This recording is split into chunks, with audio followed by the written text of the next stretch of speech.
बिस्मिल्लाहिर्रहमानिर्रहीम। अस्सलाम वालेकुम नाज़रीन, मैं हूँ साकिब बशीर। इमरान खान 25 दिन के बाद अब जो है वो सामने आ गए हैं। इस पे बात करेंगे। आज अडियाला जेल में 190 मिलियन पाउंड केस की समाअत थी।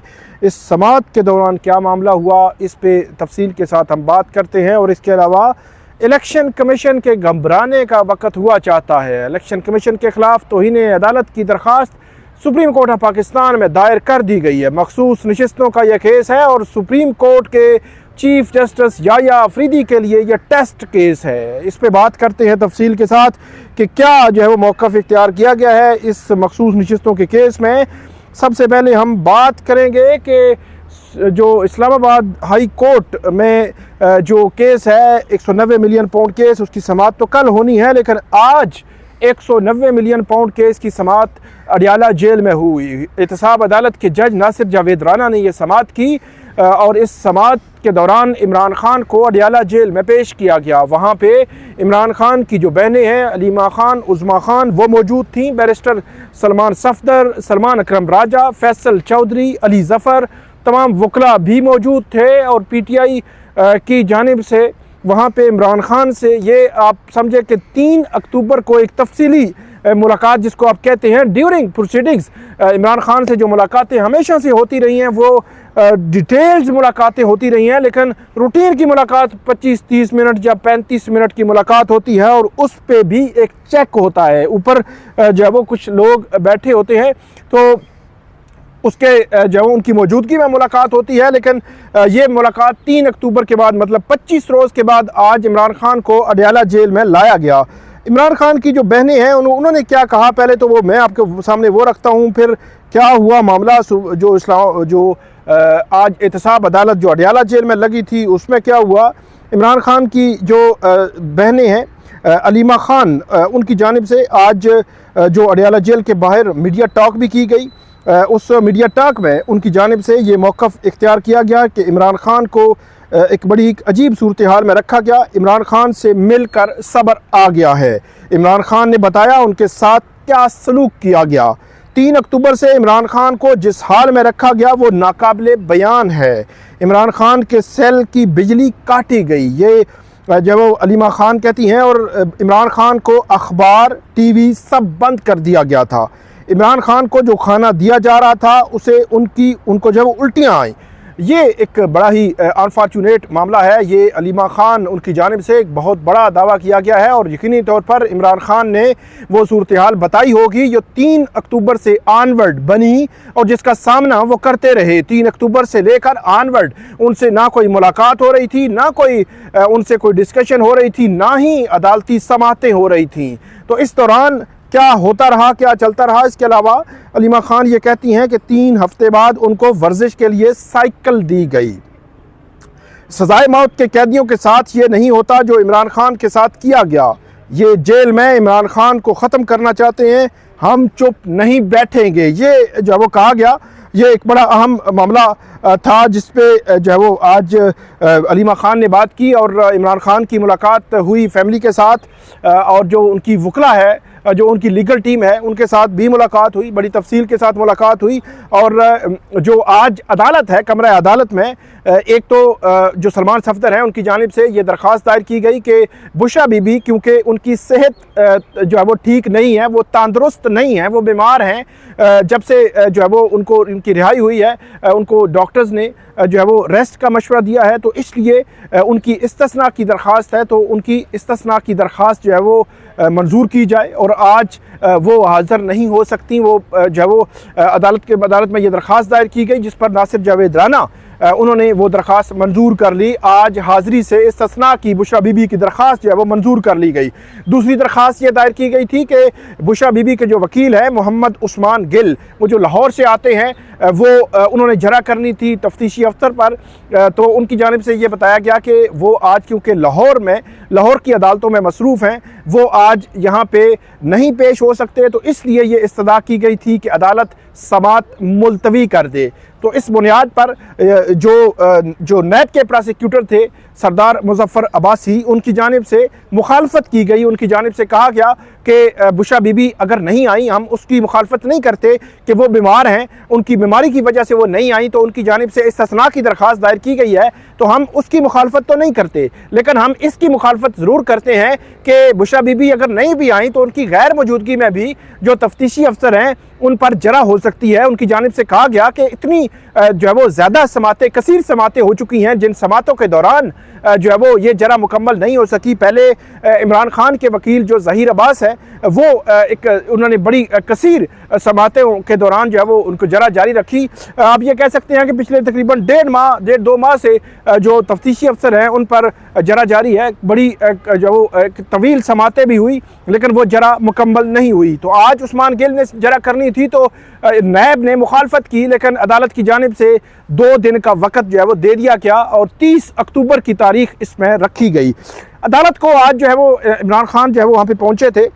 जो अदालत को बताया गया कि एक तो बुशरा बीबी से मुलाकात नहीं करवाई जा रही जब तक, जिस दौरान जो वहाँ पे वो अडयाला जेल में मौजूद थी, इस दौरान भी मुलाकात नहीं करवाई गई।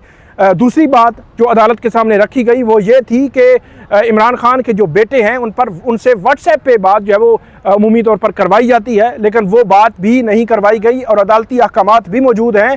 इसके अलावा अदालत को यह भी बताया गया कि उनको अखबार जो है वो नहीं दी जा रही, उनको नहीं पता था कि बाहर क्या हो रहा है, बाहर से कट ऑफ थे। टीवी भी, पीटीवी भी, ये भी बताया गया कि पीटीवी भी जो है वो बंद रखा गया और इमरान खान जो है वो उनको 1 या 1.5 घंटा जो है वो सेल से बाहर निकल के जो वर्जिश करने की इजाज़त थी, इसके अलावा दीगर चीज़ें नहीं थी। तो ये एक जो अदालत के सामने ये मारूज़ात रखी गई, लेकिन दूसरी जानिब ये इमरान खान बज़ाहिर जो है वो उनके हवाले से ये खबर जो जिस तरह की खबरें आ रही थी, आज जो है वो उन्होंने फैसल चौधरी एडवोकेट और सलमान अकरम राजा उनसे भी गुफ्तगू भी की और उस मामले को रिजॉल्व उन्होंने किया।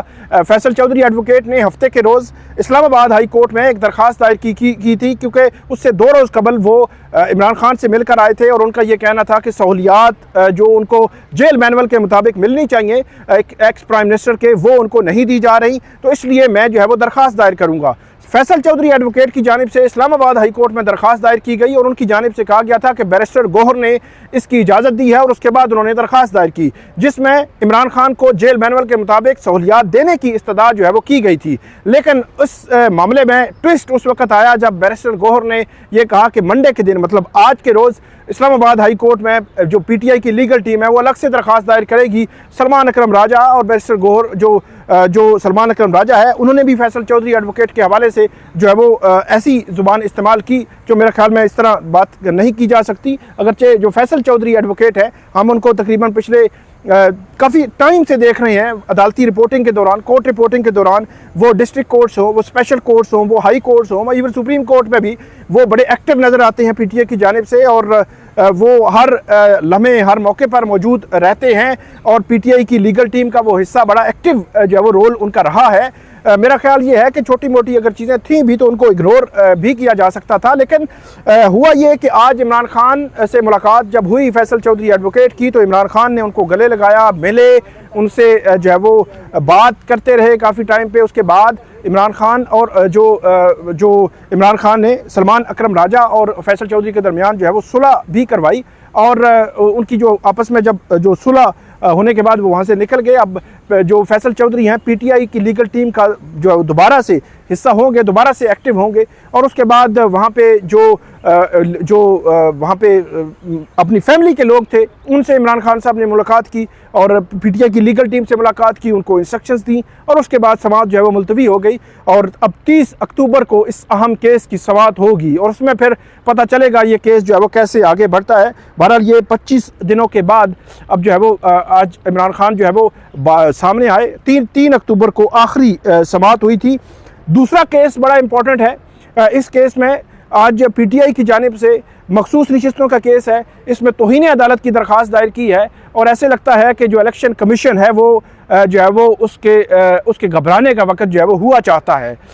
सलमान अकरम राजा की जानिब से ये दरख्वास्त जो है वो दायर की गई है और इस दरख्वास्त में ये कहा गया है कि इलेक्शन कमीशन ने 12 जुलाई के सुप्रीम कोर्ट के फुल कोर्ट के फैसले पर अमल नहीं किया।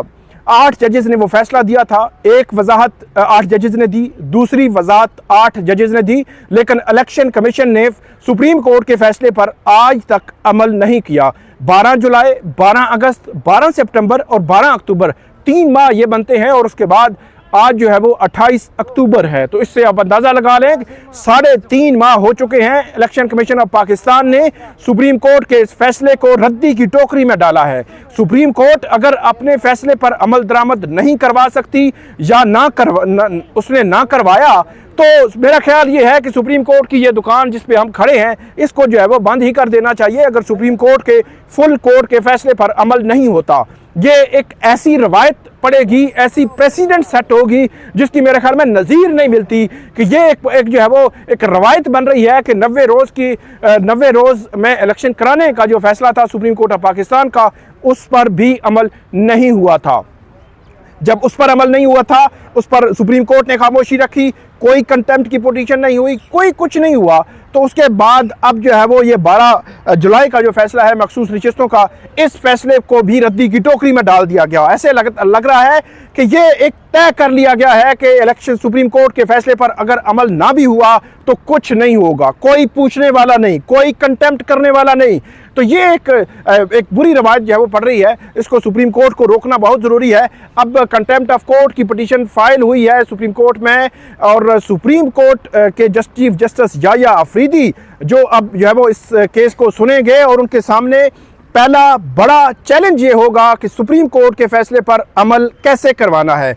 क्योंकि सुप्रीम कोर्ट के फैसले पर अगर अमल नहीं होता, आज अगर मखसूस नशिस्तों के फैसले पर अमल नहीं होता, कल किसी और फैसले पर अमल नहीं होगा, परसों किसी और फैसले पर अमल नहीं होगा, तो फिर ये जो सफ़ेद रंग की दुकान है शारह दस्तूर पर, तो फिर इसको जो है वो यकीनी तौर पर बंद ही करना होगा। इसके अलावा इसके असरात सिर्फ सुप्रीम कोर्ट पर नहीं पड़ते।